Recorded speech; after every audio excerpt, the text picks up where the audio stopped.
touch, I can with just one touch, I can feel my body giving. Yo, assalamualaikum warahmatullahi wabarakatuh. Kembali lagi bersama saya Agus Wahyudi dengan materi yang keenam sekarang tentang prosedur dan pengurusan izin dan kelengkapan registrasi usaha. Ya, kalian kalau dagang nih gak pakai izin itu kalian tuh ilegal. Banyak ya yang seperti itu ya, yang jualan di depan SD atau di mana gitu. Itu kalau secara undang-undang itu semuanya ilegal, soalnya tidak memenuhi syarat. Nah, sekarang kita bahas apa aja sih syaratnya biar kita itu legal gitu dalam berusaha. Oke, saya akan paparkan materi ini sejelas-jelasnya. Oke, lanjut.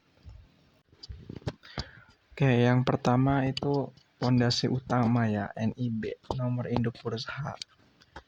NIB adalah identitas pelaku usaha yang diterbitkan oleh tenaga OSS (Online Single Submission). NIB berfungsi sebagai 1. Tanda daftar perusahaan. 2. Angka mengenal atau importir. Akses kepabeanan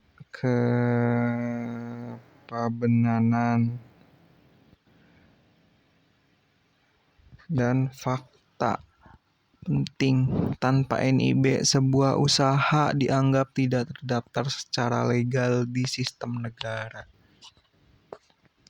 Ya, ini yang saya maksud gitu. Kalian tuh ilegal atau ilegal. Yang paling penting itu harus punya NIB dulu, itu paling penting. Oke, lanjut. Selanjutnya ada klasifikasi usaha berbasis resiko ya.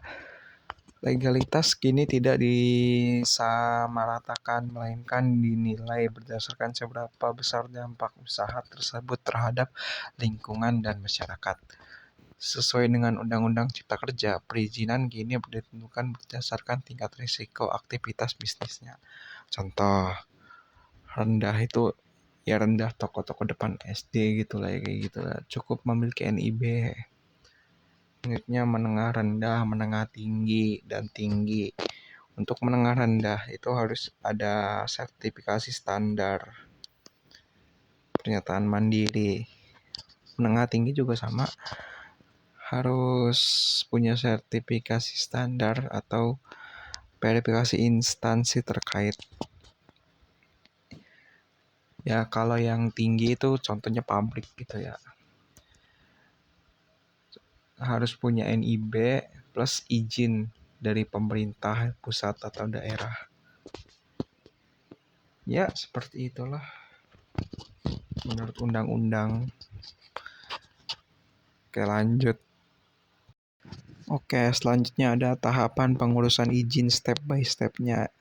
Yang pertama, tahap persiapan dokumen. Siapkan dokumen-dokumen gitu ya. Contohnya identitas pribadi, KTP dan NPWP. Ada legalitas bahan usaha.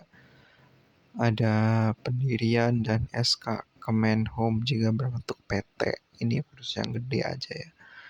Selanjutnya ada kesesuaian ruang, pengecekan KPPR atau kesesuaian kegiatan pemerintah ruang melalui sistem OSS. Yang selanjutnya ada tahap registrasi online, yaitu membuat akun, ada pengisian data, penentuan KBLI. Untuk KBLI ini harus memilih kode 5 digit yang tepat gitu. Misalnya KBLI 555555 untuk restoran. Nah, pemilihan kode ini menentukan persyaratan lingkungan, jumlah modal minimal hingga jenis pajak yang akan dikenakan. Kesalahan pemilihan kode dapat menyebabkan izin dianggap tidak valid saat ada pemeriksaan lapangan. Ya, bisa dilihat di situs KBLI-nya untuk apa yang kita jual gitu. Selanjutnya penerbitan NIB. Sistem akan menerbitkan NIB secara otomatis. Oke, tahap selanjutnya itu tahap pemenuhan komitmen. Jika usaha masuk kategori menengah tinggi atau tinggi, pelaku usaha wajib mengurus 1. Persetujuan lingkungan SPPL, UKL, UPL, atau AMDAL.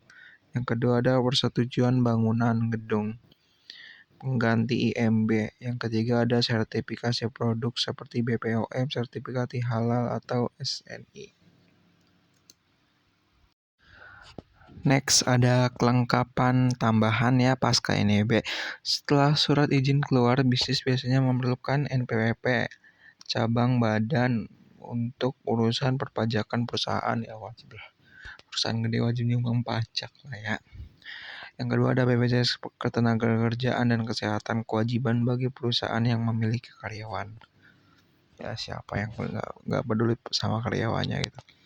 Yang ketiga rekening bank atas nama perusahaan untuk memisahkan keuangan pribadi dan non bisnis. Ya sudah selesai. Ya segitu aja dari saya untuk materi ini. Sekian dari saya. Wassalamualaikum warahmatullahi wabarakatuh.